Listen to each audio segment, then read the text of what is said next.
To keep with our global perspective for the afternoon, we're now going to start a panel on international social purpose. We'll have Thom Belekevich to moderate this panel. Thom is the director of member services at the World Council of Credit Unions. He's with us all the way from Costa Rica. So Tom's going to moderate a fireside chat for us. That's going to include Maureen Young, Vice President of Social Purpose at Coast Capital Savings, Surrey, British Columbia, Canada. And also joining us from British Columbia is Coro Strandberg, co-founder and current chair of the Canadian Purpose Economy Project, also a co-founder of the United Way BC Social Purpose Institute. In addition to our Canadian friends, we'll be joined from Ireland on the other side of the Atlantic by David McAuley, CEO of Donore Credit Union Ltd in Dublin, and David McDonnell, the CEO of Naomh Breandan Credit Union in East Galway. Well, good afternoon, everyone.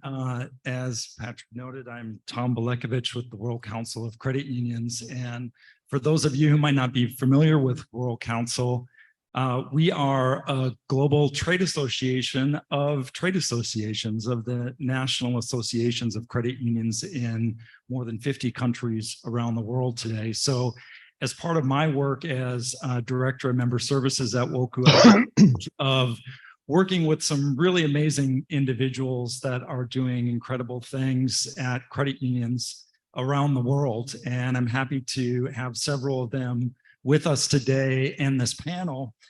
Just for the sake of time, I think we'd like to just dive right into the presentations, and we'll start today with Maureen. Thank you so much.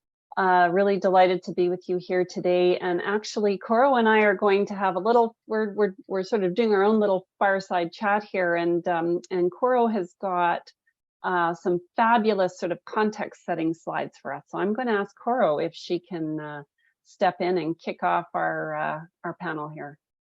So, okay. I just thought I would say to kick us all off, just some sort of setup points. We're going to spend a few minutes defining social purpose in business and how this could be a pathway for greater community impact and credit union growth and differentiation.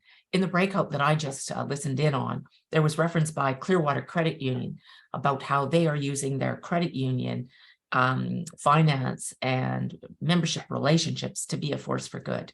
So we're going to be speaking about that.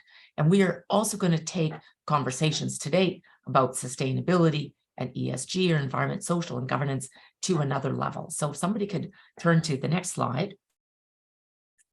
So I'm going to set up the idea of social purpose business, and then Maureen's going to come in and unpack that a little bit from the perspective of a credit union. So on the left, you will see a definition of a social purpose business, who's a business whose enduring reason for being is to create a better world.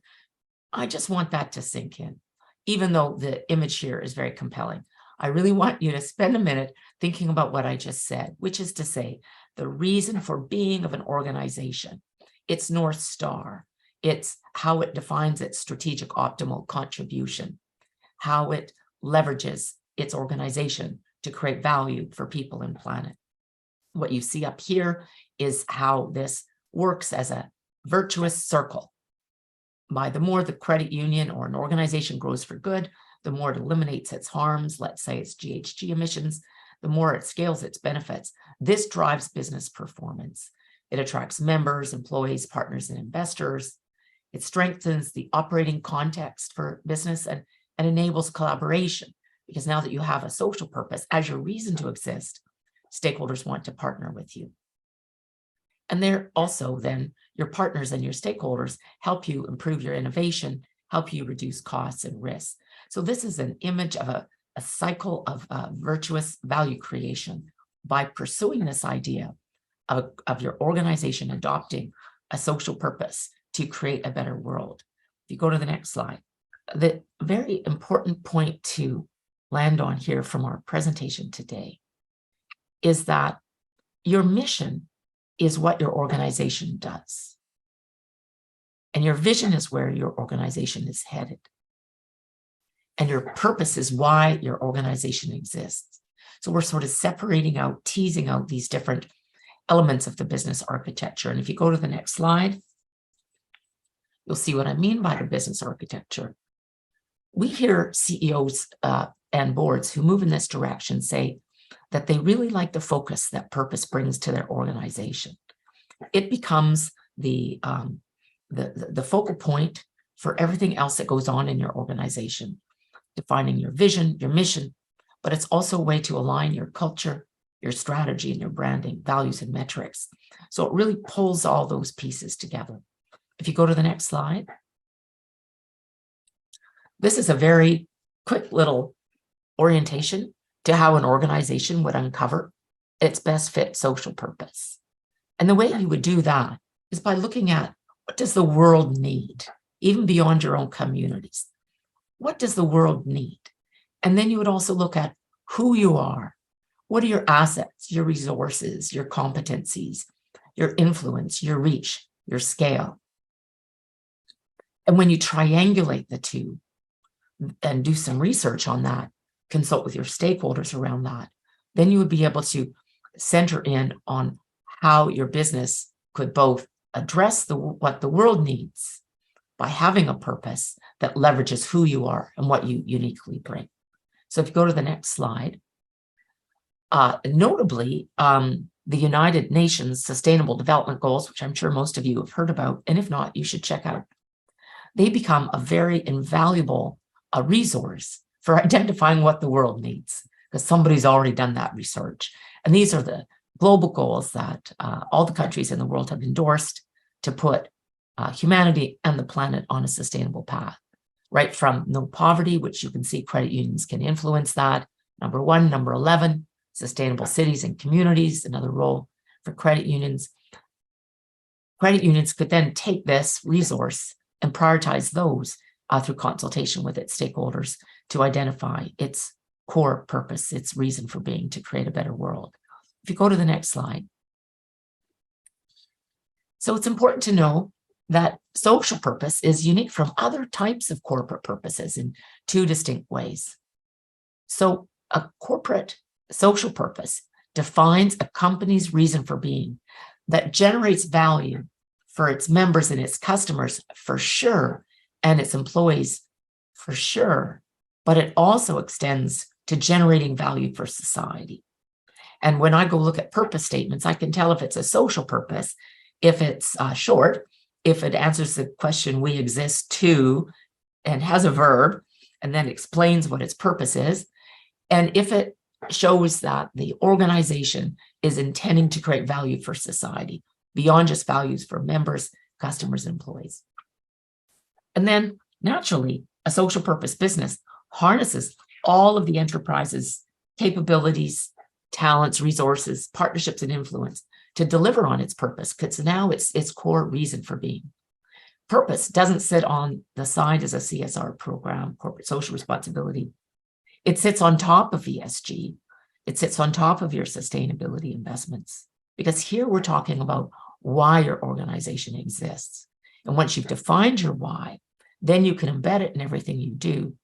And importantly, mobilize your stakeholders to help you achieve your purpose, because these purposes are very aspirational and cannot be achieved by working on your own. My next and final slide, just as a bit of a recap of the business benefits of social purpose, for those of you who haven't yet defined your purpose, though perhaps many of you have, in which case this is a bit of a checklist for you to make sure it's relevant and up to date. But I've mentioned this earlier, that having a social purpose helps you recruit and retain, motivate employees. They become brand ambassadors, helps you do the same with your customers or your members, strengthens third-party relationships, and is a pathway for collaboration on your purpose, because now organizations are more willing to collaborate with you to help you achieve it. I want to speak to enhancing financial performance. We find that organizations that go down this path are able to drive long-term growth. This is not a strategy for short-term ROI, if you will. And uniquely, boards and leaders say that they value having a social purpose because it gives strategic focus to the organization. And from the CEO, from the board, the CEO to the teller, and everybody in between, they're all then mobilized around the purpose, and that enables agility and efficient decision-making. So that's my short introduction on a social purpose business and what it might mean. You can take down the slides now, and we'll turn it over to Maureen, which she's now going to be sharing her thoughts on how her own credit union has made this pivot to purpose. Terrific. Thanks so much, Coro. And that's such great context. And I'm going to be referring to a number of those elements that Coro has highlighted in her slide as I describe a little bit about our social purpose journey. First, just to provide a bit of introduction, I am the Vice President of Social Purpose at Coast Capital. We are a credit union and a B Corp based in the province of British Columbia in Canada. We have about 600,000 member owners, almost 27 billion in assets under administration, and about 1,800 employees. We were approved to become a federal credit union a few years ago, where previously we had been limited by our regulators to operating only in our home province, and that's a common state here in Canada. And as we look to build a new corporate strategy to support our next chapter, we made the decision to adopt a social purpose business model, recognizing that it's the business model of the future. World is full of serious challenges, and social purpose is really emerging as an extraordinary model for helping businesses to meaningfully address the challenges that we face, both locally, but also globally, and at the same time, future-proofing our organizations. And Coro certainly spoke to that sort of long-term growth. So in defining our unique social purpose, we started with research to help us understand the issues impacting Canadians. And we listened to our employees, to our members. We reached out to our stakeholders across our ecosystem and in the communities to really understand their needs and concerns. And I'm sure, as many of you are seeing with your own members, we saw that people and businesses are working harder than ever to get ahead, facing record debt levels, income instability, struggling to access what they need to thrive. And so with that information in hand, we then asked ourselves, what's the role of business in advancing progress on these issues? What are we doing to be part of the solution? And what unique skills do we have that, at Coast Capital that'll allow us to drive that meaningful change? And so thinking back to that image Coro showed earlier, it's in that intersection of needs and our own capabilities that our own purpose was born. And so our purpose is stated as such: we exist to build better futures together with a vision to unlock financial opportunities and grow incomes to positively impact people and communities. And our purpose is squarely focused on the problem of income inequality. But having a purpose is one thing, but to be authentic in delivering it, we knew we had to embed it into our strategic framework, into our values, brand positioning, culture, every dimension of our business, thinking back to that strategic house. And that it had to provide a very clear focus for our ESG efforts so that it really does become that North Star for our organization. And to advance our unique social purpose, we want to harness all those enterprise capabilities that Coro spoke about. And for us to advance our unique purpose, we want to advance three specific goals. The first is to build and champion more equitable and inclusive employment. Most people derive their income from employment, and as such, we want to aspire to build the best, most inclusive workforce for our own employees and work with partners to create opportunities for others to thrive in their careers beyond our organization. Our second strategy is to support people and businesses in Canada with more equitable access to education, upskilling, and reskilling. We believe that by providing opportunities for our employees to gain access to the skills and training that will support them in their career growth is going to be important. And then we're partnering with others and making strategic community investments to deploy programs that help people build the future fit skills they need to maximize their lifetime earning potential. And then finally, contributing to a more inclusive, equitable, and accessible financial system. We know that while some people have access to the financial tools and support they need to build strong futures for themselves and for their families, many don't. And so we want to help our employees, our members, and then more broadly into the community by connecting them to comprehensive and relevant financial education, trusted advice, and driving inclusive and innovative solutions through our products and services. And so you can see a social purpose approach is about so much more than our ESG programs. So some of the key things that we have done to advance that work: we've defined our social purpose and we've embedded it into our corporate strategy. We've focused our ESG efforts around those practices that advance our purpose. We've established a new social purpose office, and just a point there will say that just to help signal this shift for our organization, we actually dissolved our CSR office and then created this new social purpose office as a real sort of visible signal to our organization. We've built purpose into our governance model, and that includes a cross-functional social purpose operating committee that has key decision makers from across the business so that we can really drive shared ownership for the work. We've developed a social purpose decision lens, and that helps us determine what is purpose driving, purpose neutral, or purpose contra, and places an emphasis on maximizing, of course, the purpose driving actions, but also surfacing anything that is purpose contra, addressing it quickly, or if it's purpose neutral, let's reimagine it and see if we can actually make it something that is going to drive our purpose forward. We've embedded purpose into our values. That was a employee-wide effort. And we've added social purpose goals into our performance management program. We're enhancing our already strong employment practices by making sure we're paying our employees a living wage or greater than living wage, advancing our equity, diversity, and inclusion commitments, and creating robust career pathing programs. We launched a digital money chat, which is a free online financial assessment and advice tool, and that was co-designed by our members. We've launched educational modules and regular lunch on purpose events to help our employees understand more about purpose.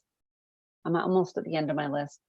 We've integrated our purpose into our supplier code of conduct and our procurement strategy and processes, and we're really centering purpose in our partnerships, in our collaborations, and in our community investments so that we can extend that impact more broadly to have the societal impact that Coro has spoken about.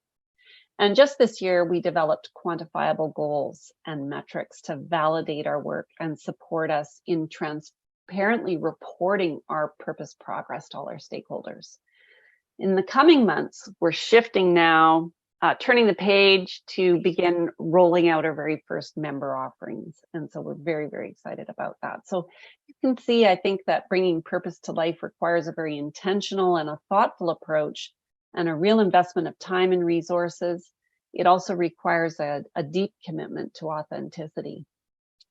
So Coro, if credit unions and other businesses adopt a social purpose, how does that build the purpose economy?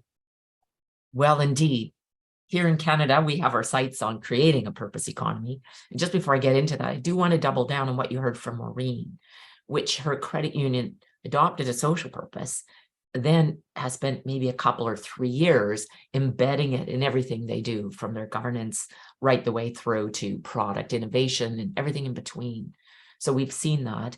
And you'll be happy to know that which is part of building the purpose economy, that help me with this, CCUA, Canadian Credit Union Association. Do I have that right, Maureen? You do, yes, yep, CCUA, you got it. Okay. Acronyms off the top of my head. Anyways, has engaged me to help them write a toolkit for credit unions in Canada on social purpose. So that should be published in about, I don't know, June or in the summer sometime. So if you're interested in learning more, you should keep your eye on that. But basically, CCUA is leaning in to help introduce this idea of the purpose economy and social purpose in business to Canadian credit unions, because they see the merits, as do their members see the merits of moving in this direction. And I've seen a number of credit unions take up the social purpose mantle in the last 3 or 4 years, where they maybe have already had a purpose, but they haven't thought of how to define it in terms of how they bring benefits to society. So what we're doing with the Canadian Purpose Economy Project is we have a vision that by 2030, 1/4 of Canadian businesses will have a social purpose as the reason they exist. They'll be implementing it authentically, emphasis on authentically, and collaborating with others to achieve it. Now, that could apply to any economy. That could apply to a community economy. That could apply to your own states, provinces, wherever it is you may be operating.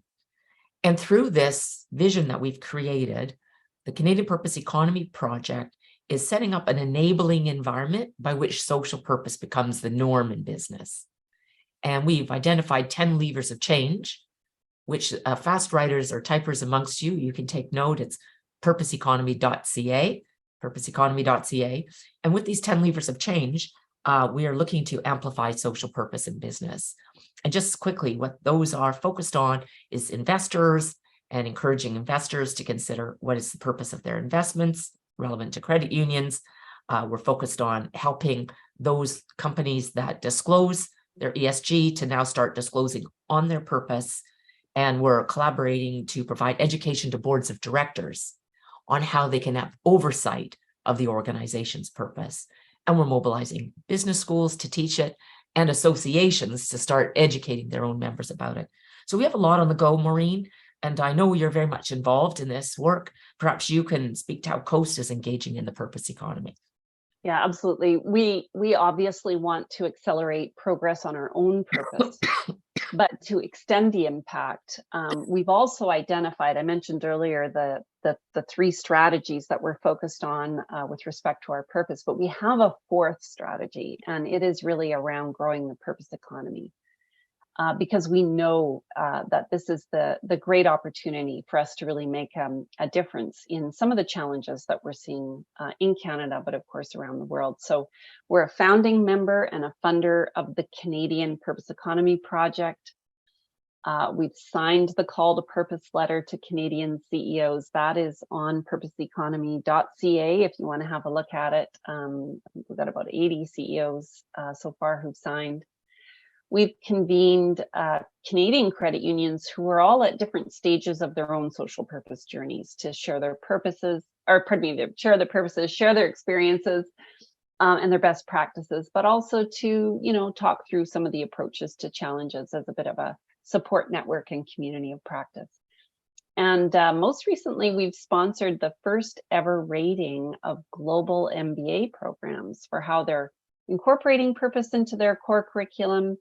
And I can tell you that only 2 are really doing it well. Lots of others have got purpose starting to show up in their sort of general statement about the school, but embedding it into the curriculum is something that's still emerging. So we hope just with the very existence of the rating that it's going to encourage others to start looking at how they can really look to embed purpose right into the programs at the very core.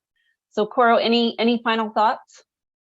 If you haven't updated your purpose in the last while, you might want to take a look and use some of these tools and resources that we have on our website. And now is a good time to reimagine the role of your own credit union and what it's doing in its market. And you could even so encourage your own business members, your suppliers, and your other partners to become purpose-driven so that you can create a local purpose economy wherever you are. And it's great that we've got WOCCU moderating our session today. They'll probably slap our hands for going over time, but we'll find out about that. But maybe this is something even WOCCU or other credit union centrals can take on so that credit unions can lead the way in defining the path to a purpose economy. And Maureen, how about you? Final comment. Yeah, very good. I think you've said it all, and it's good. We want to leave time for our next panelist, but definitely adopt a purpose. Needs to be much more of an imperative for us right across the board. It's an important moment for us all to use our influence to grow the purpose economy. And with that, we'll turn it back to our moderator. Excellent. Thank you, Maureen and Coro, for those great insights on social purpose and opportunities to positively impact people and communities across Canada. We look forward to learning more about your work with the Canadian Purpose Economy Project. So now we're going to cross the Atlantic and connect with our colleagues David McDonnell and David McAuley in Ireland, for more on social purpose and a deep dive on measurement, which is so important to quantifying our impact as organizations. David, pass things along to you to start. Thanks very much, Thom. Thanks, Coro and Maureen. Fascinating, brilliant stuff. Just by way of introduction, my name is David McDonnell. I am from East Galway in the west of Ireland. Nice cold evening outside for us here as we approach the festive season. I'm a member of the team here in Naomh Breandan Credit Union, and it's funny that our purpose is something we have very much focus on, and our purpose here in Loughrea is together that we'd build a better tomorrow for our community. And interestingly enough, it was our staff, our board empowered our staff to come up with our purpose and our vision and values, and that was a very empowering, and the board endorsed that. So from the very outset, it was very much part of the collective rather than a top-down approach. It was very much a bottom-up as regards setting our purpose of building that better tomorrow for our community, and our compelling reason why. So if you could just, in the context of ourselves, you could just move on a couple of slide, Thom, please. Yeah. In the context of asset size, in Ireland, we've been a medium-sized credit union of 70 million in assets, with about 16,000 members of a population of about 19,000. We've a good high penetration rate and an asset size of 70 million, as I said. Okay, and I'll pass you over to my colleague in Dublin, Dave. Good evening, everybody, and greetings from Dublin, Ireland. Just if you move on a slide there, please. Yeah, my name is David McAuley. I'm the CEO with the Donore Credit Union, and the Donore Credit Union is quite famous here in Ireland in that it's the oldest and very first credit union, founded 65 years ago in 1958. In terms of credit union size, we'd still be a small to medium-sized credit union, but we're very, very happy being a credit union, and we're very comfortable in our skin of being a community credit union. Over the last number of years, we have kind of repurposed ourselves and repositioned ourselves back to what we are as a credit union, and touching on the previous speakers' comments around purpose, identity. We've repositioned ourselves back to what we regard as our fundamentals. And that's actually led to significant changes and improvements for the organisation, for the credit union in terms of sustainability, but also for the sustainability of the community in general. Just to give you a snapshot of the Irish credit union movement, if you move on to the next slide. The Irish credit union movement itself, just there's a bit of a mistake there in terms of total assets. However, there's close on 22 billion in total assets. There's 16.28 billion in savings, and just over 5 billion in loans. So as you can see, we are an under-lent credit union environment at the moment. However, on the upside, there's of a population of just over 5 million people. We have 3.2 million members. So significant numbers of people, members of the credit union. And actually, since credit unions are fundamental to our society and to our communities.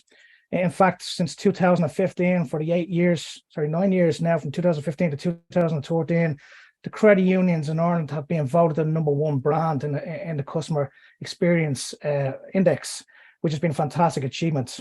However, like all the organisations, we are constantly looking to make sure that we remain relevant, that we remain positioned as being top that leaderboard, and that we continue to evolve and change and meet our members' requirements.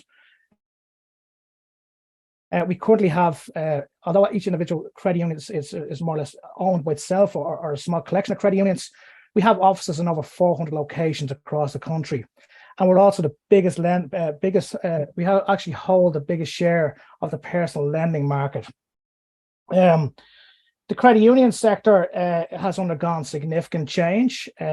We have a regulatory environment that is primarily focused on the financial sustainability of credit unions, and our credit union in particular feels that does a little bit of a disservice to a credit union and to what really our vocation is and which way we impact our members' lives. So we've looked to challenge that. So just move on there, and I'll hand back over to Dave. Thank you, David. just one slide, I suppose, that's very, very relevant in previous conversations and previous breakout sessions and the conference itself. I suppose on the left is our own operating principles, which have been a long time in existence, and indeed the SDG goals are on the right. And what we've done in Ireland in 2022, a focus group of stakeholders mapped the operating principles versus the SDG goals. And that was a collaboration of stakeholders that included the Irish League of Credit Unions and another affiliate body, the Credit Union Development Society. It involved Trinity, KPMG, and the Association of Chartered Certified Accountants, the ACCCA. And the idea was the document would be produced and shared. It was an open source document for all the boards in Ireland, and how to tell the members how the credit union plays such an important role in achieving sustainability in their communities. So it was broadening the discussion, creating the awareness. And the other key features were that it provided an introduction really to the EU and the corporate social reporting directives. Another aspect of it or element of it was it provided the boards with sample sustainability reports that had headlines that could be easily adapted for their own reporting requirements. So the reporting environment is becoming not just about the financials and the balance sheet. It's now becoming the balance sheet and the real purpose and the real reason why we exist in our communities and why we are so important to our communities. And as Dave mentioned, the sector is changing. Two of the prominent banks have left the Irish market, namely Ulster Bank and KBC, leaving a very narrow financial offering, and hence the government are really moving on that. And they also appointed credit union sector as SDG goals for 2022. So the third point of the creation of this document was also it provides a roadmap for setting goals and KPIs to allow the credit unions and collectively the sector report the importance of our sector in Ireland. Dave alluded to it. Credit unions in Ireland have been pigeonholed into the Department of Finance, and we do a lot more. We're very relevant to the Department of Rural and Community Affairs, the Department of the Environment. So this is a way to shift the dial a bit about where the important role we have and play in our communities. If you just move the next slide on. In Donore and Loughrea, we have created sustainable communities. So what a sustainable energy community is in Ireland, we have a Sustainable Energy Authority, and they are the appointed body to work with citizens, communities, businesses, and indeed the government to achieve the energy goals. And what the sustainable communities allowed us to do or gave us the competencies to do was to begin looking at the credit unions creating within their common bond a sustainable community. And that framework allowed us to expand on and give us a roadmap with regards to the planning about who you'd partner, engage with locally, and your strategic planning then about the outset and how you would look towards the future, not alone for your own goals and your own community, but the wider context of global goals. And in that context, I suppose there was the aspirations that Donore and Naomh Breandan can lead the way with regards to credit unions being the sustainable community and being the catalyst for change.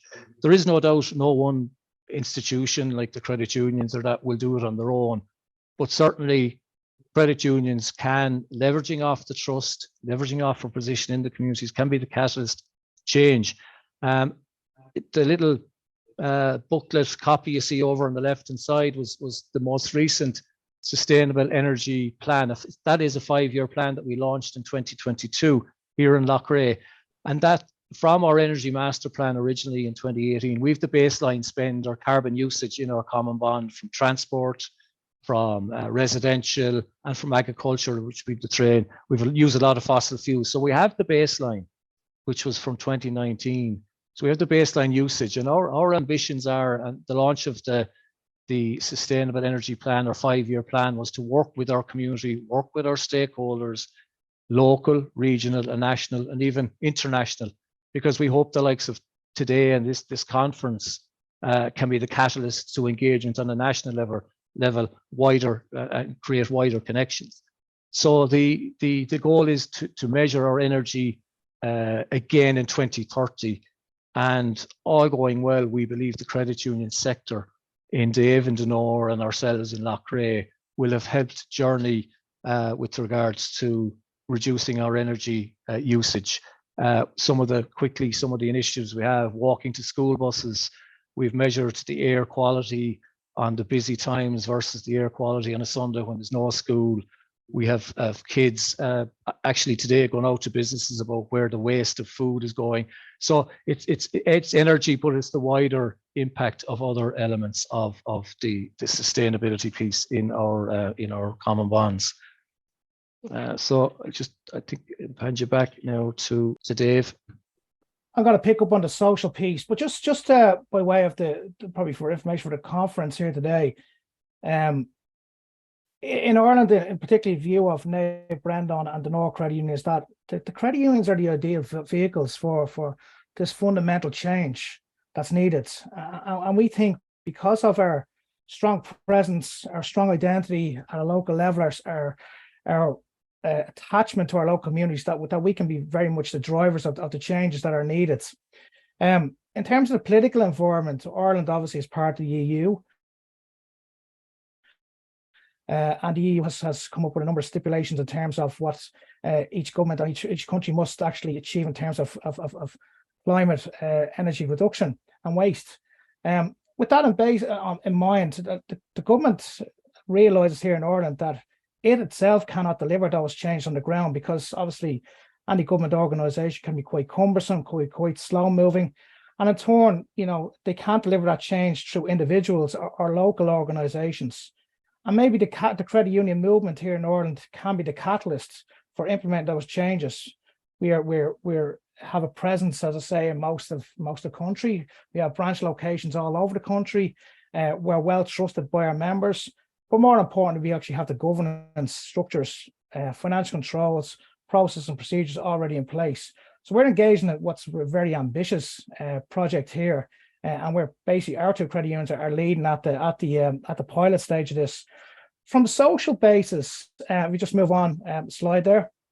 The genesis of our where we came from with regards to this need for understanding and for changing and how we were approaching the ESG agenda really stemmed. I think it's applicable to what Maureen and Coro were saying earlier on in the conversation.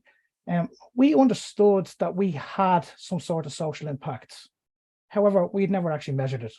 We'd never actually gone and conducted a report. So we had no evidence. We knew we were great, or we thought we were great, but we never actually went out and proved it. So in 2020, Donore Credit Union became the very first credit union in Ireland to conduct a social return on investment, a social impact study using the social return on investment basis. And you see that's out there on the right-hand side. It's a social dividend, not just a financial dividend. And what that did for us, it really reinforced our mindset as to what the credit union is. And David mentioned earlier on that in many respects, credit unions have become to be recognised for and to be measured really on the size of their membership or the size of their balance sheet. And as a smaller credit union with a smaller membership base, we understood after delivering this report that actually size is relative, because for us, we're smaller in size than a lot of credit unions even here in Ireland. For us, we have a huge impact on our members' lives, and we've got a significant impact on our members' lives. So much so that it was estimated that for every €1 input into the credit union, there was a €10 social impact, which was a phenomenal amount of money. So we quantified that there was 2.5 million worth of inputs in one financial year, which then in turn generates obviously a social impact of 25 million. Our balance sheet size, as I say, is 40 million. But what in effect is our true worth? Our true worth, in our opinion, is our balance sheet size plus our social impact. I was delighted to say that Naomh Breandan then, they also conducted a social impact study. And this kind of understanding is now getting a lot of traction in Ireland. And this has become a fundamental part of our strategy. So our strategy now is all about member engagement and member activation. Items that we found in terms of our social impact were really interesting in that while we primarily provide financial services, what we didn't realize was the sense of identity and the sense of belonging and the sense of ownership of our members for their credit union. And they were significant new measures. So they were ideas that we had to really push on. In terms then of the governance, then we just move on then. So the governance of the credit union effectively was that we've now embedded ESG, social impact, and environmental awareness into the fundamentals of our business. And in effect, this drawing here you see was actually from the early 1960s. Fundamentally, our business model hasn't significantly changed. It's just how we think of ourselves. We've gone back to repurposing ourselves as being a social enterprise and as being an organization that's fundamentally about our members' welfare and our community's welfare, rather than the welfare of the credit union itself. So what some of our colleagues in Ireland are moving to more banking environment, as I say, we're very comfortable in the credit union space, and we understand and appreciate that we can deliver any necessary credit union or similar banking services such as mortgages or current accounts on the basis of a true collaborative approach. We'll always maintain that identity and recognition and association with our members. You just want to move on there. So I'll hand back to David then. Thanks.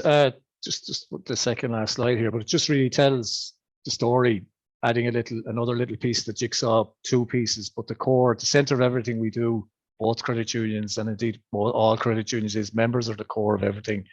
The right-hand side, we are where we are in 2023, and that growth in Donore's 65 years and ourselves since 1966. So in the bottom, we mentioned the environment sustainability, which I touched on, the E, and the sustainable communities in Ireland.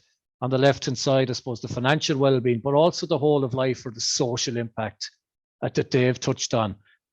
Where we are now, focusing on the environment and our purpose, focusing on our purpose with regards to social impact will lead to, we believe, a community and local economic resilience that will lead to credit the members in our respective common bonds wanting our products and services because of the value proposition we provide to our communities. And just one last slide there, please. This is just, I suppose we are going to continue. This is just a demonstration about how we're going to deliver change. We're going to broaden the debate, incorporate others, as I mentioned, local, regional, national, international. We left out that. And we're hoping to collaborate and coordinate further locally. Again, hopefully we can grow that as well. And one of the things we're looking at as regards how we'll engage further in our communities is the asset-based community development, which is really focusing on what's strong in communities and not what's wrong. It's not a deficit-based, and it will focus on discovering the assets that are in each and every one of our communities, connecting those assets and mobilizing those assets so that our communities and the credit unions can be at the heart and catalyst to change to everything that's good from regards to the community impact. Thanks, please. I think it's well worth mentioning as well, just that, this exercise or this approach to strategy, and it kind of, we have the evidence to back what Maureen and Coro were saying earlier on. This has led to growth for us. Our credit union has seen double-digit growth in our loan book for the last number of years, increase in our membership. So the credit union as well has become more sustainable. So while we're creating for sustainability into our communities, the credit union itself is becoming more sustainable. And we think that's really, really important to emphasize. So this is a journey we're on. For Donore, for instance, we're an inner city-based credit union. This will involve working with a lot of local organizations, other community organizations. And we want them to be part of this journey. We don't want to own this journey, but we want to work collectively and collaboratively with all our community organizations. And we do see opportunity, significant opportunity for the credit union to be the lender of choice. We will grow our product line. We're going down the route now of funding community organizations. We're looking to collaborate with other credit unions in terms of being the primary financer of community facilities. And also we've taken a significant step in that even in our investment portfolio, we look for greener products. And we also now invest in approved housing bodies, which provides homes for social housing, as we call it here in Ireland. So this whole area is leading to pragmatic, real product differentiation, investment changes, people changes, and all the time what we're doing is embedding the credit union further and further into our members and into our community's lives. That's great. Thank you so much, David and Maureen and Coro, for all the insights that you shared on social impact and social purpose, and really the examples of this, how we celebrate that and the work that we do at our credit unions. Thank you. Let's have another round of applause for our international panel. Thank you, Thom.